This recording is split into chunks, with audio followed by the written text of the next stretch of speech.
So in the previous parts, we have looked at how memory is handled by different components, like specifically linker, compiler, linker, right? And how the executable sees the memory. Now we'll look at the other half of memory management. Specifically, we see given an executable file, how it gets loaded into the memory, and what are the ways in which operating system can manage the memory that is assigned to each process. So once we get the executable, operating system loads the executable into the appropriate locations, right? So given the executable with the appropriate segments, it will load the segments into corresponding address space. And there are also certain segments which are dynamically allocated. For instance, stack which is managed for procedure calls, that's dynamically allocated. Similarly, heap for malloc and other dynamic memory allocation routines, that's also managed dynamically. So uh, so for this discussion, let's assume that heap and stack are fixed. And now OS operating system has to just worry about loading four segments per process: text, data, heap, and stack. So let's ignore dynamic memory allocation for this discussion. And even to simplify this further, let's assume there is only one segment. So code, data, stack, and heap, they're all combined into a single segment. Okay. The simplest way in which operating system can handle memory of a process is to use the simple uniprogramming model, right? So operating system can execute only one process at a time, and in the memory there can be only one process. Of course, there will be some space in memory where operating system will be loaded, but apart from that, rest of the memory contains only one process, and each process is only has one segment, where that segment contains all code, data, stack, and heap. So this is very simple, right? I mean, in the simple uniprogramming model, it's just that given a memory unit like RAM, so the highest memory address holds the operating system, and then whenever we want to execute the process, we start at address 0, and the virtual address is same as physical address, so there is no memory mapping. So whatever uh, compiler injects as the address, that's exactly the physical address as well. And this is very simple, and it's actually used in earlier operating systems, such as like earlier batch operating systems. Like these are the first class of operating systems that came in, right? And what are the pros and cons of this? I mean, of course, memory is underutilized, right? So if the since since only one process occupies the memory, there could be other regions of memory that could be never used by the process. Efficiency is one major disadvantage here.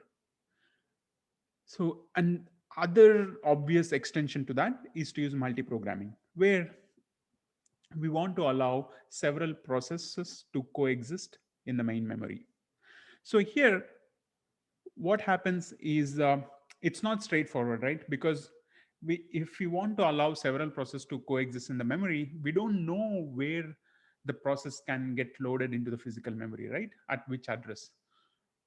So we want to ensure transparency. Basically, processes should not worry about where they get loaded. So processes should not care about the absolute physical address. So the assignment of memory should be transparent to the process, and this should be regardless of the number of processes or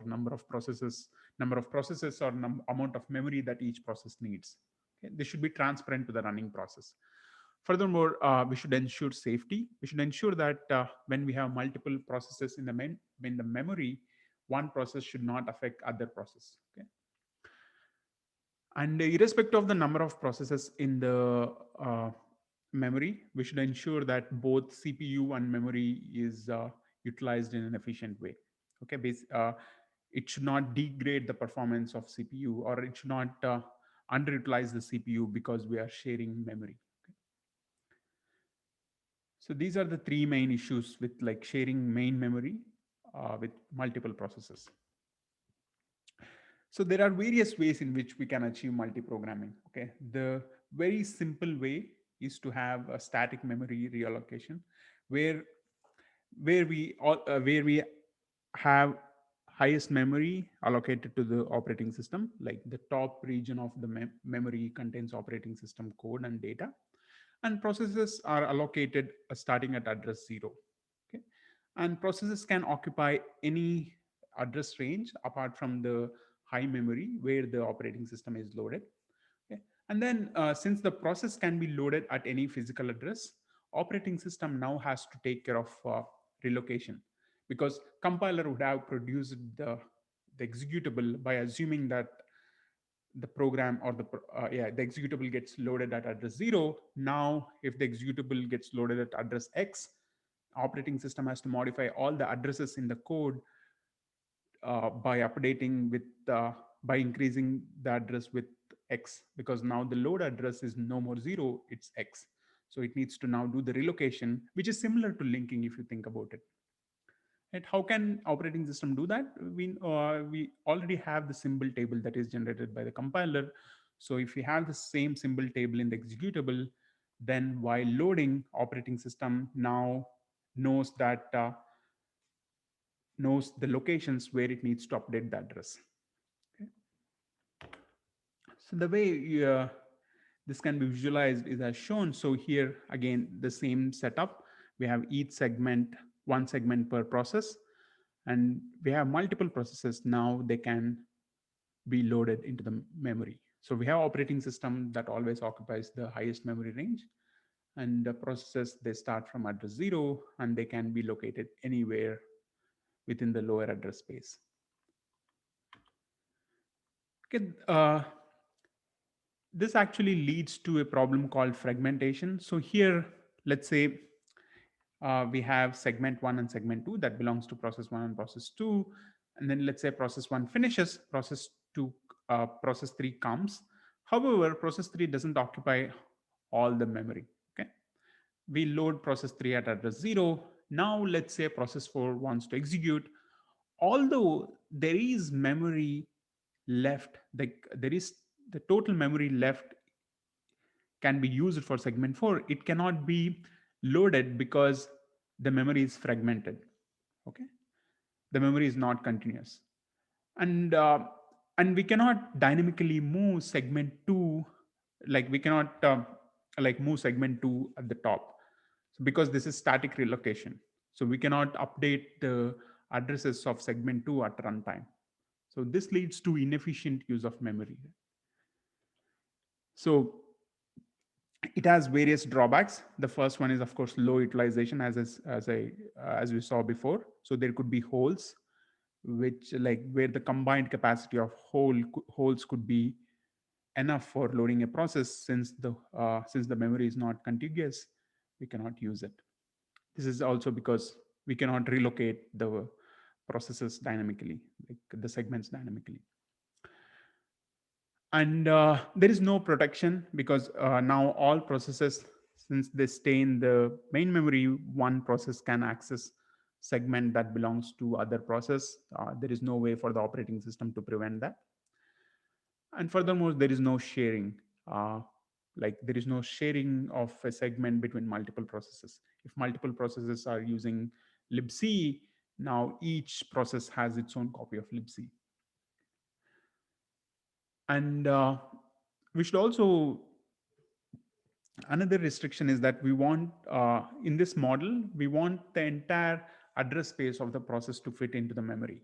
Okay, but however, program may not need the whole address space while executing, if you think about it, right? So when I'm executing, let's say when the process is executing main, it may not need some function which is very deep in the call graph, or like which is very deep function. So however, in this simple multi-programming model, we want to load entire segment of the process into the memory, which is very expensive because we are every time, let's say we need to swap out process because of scheduling, we now need to swap the entire memory in and out, although that memory region may never be used by the process. So what else can we do? So we already tried various ways in which we can achieve memory management. Like one is compile time or link time.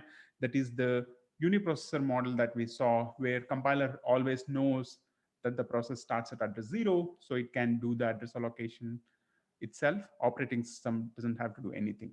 The other approach that we have seen is the multi-programming model, where operating system does some work, and but still it has various disadvantages. Now in the next class, we will be looking at how can we improve this, like how can we have memory management completely at execution time. That's all for today's lecture. Thank you.